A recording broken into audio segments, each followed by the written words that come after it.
prevent party youth from being used for violence. It's your duty to prevent that. Combat misinformation.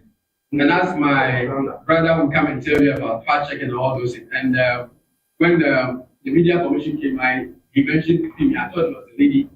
It turned out to be something more dangerous. It cannot be a lady. So I was going to ask him, why is it that when you go to hurricanes, they tend to have ladies' names and it's bad, and our ladies should be fighting those names because things that are bad are attributed to hurricanes. So they are almost 80% are ladies. But I'm only talking about the theme which he talked about, and we need to know more about that to be able to fight it. It sounds very scary. Educate all youth party members to be law-abiding, and educate all party youth on the voting process. Some of our youth do not understand the process. So it's our duty to do that to ensure that they remain peaceful. Sometimes you become violent because you don't understand the process.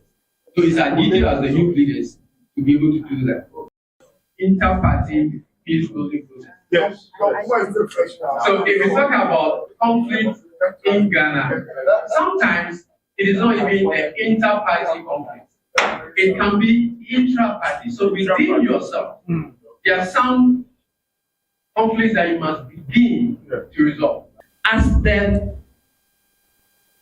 spaces within which critical decisions are made that can move us from point A to point B. And we're going to ask ourselves, are we there? Remember the reflection questions. How do you want to be part of this process? When do you want to be part of the process? And when can you also see the changes that you desire come into fruition? So let's look at the processes. The rule of law requires that there should be equality before the law, that no one is above the law, that the laws that have been promulgated by Parliament works without exception. And that the institutions that superintend over how the laws work and how we also go through fair trial or the processes of the law are independent. So here we're talking about a judiciary being an independent, unbiased judiciary. We are also looking at respect for human rights. When we look at our Constitution, Chapter 5 is very elaborate on our fundamental freedoms and rights. If again this was a workshop, we would have broken them down to look at what are those rights, how are they important to us. And I'm glad NCC is here. With all the education, the social studies that we learn, is to tell us that as human beings, we matter. Governance is about us, not about somebody else. And it is only when we are involved and we respect the rights of each other that we can get to that place that we want to. It also, governance is also about separation of powers.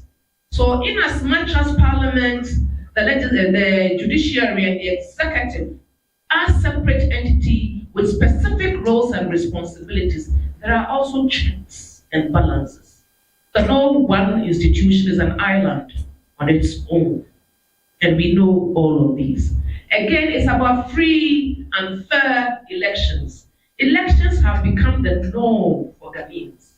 So another one shouldn't be a big issue.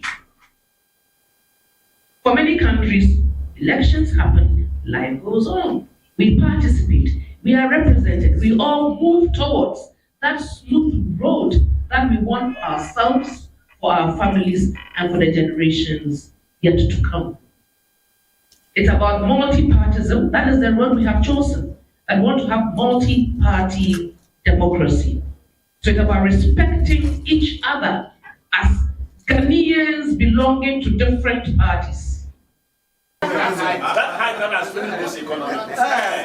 Morning news, afternoon news.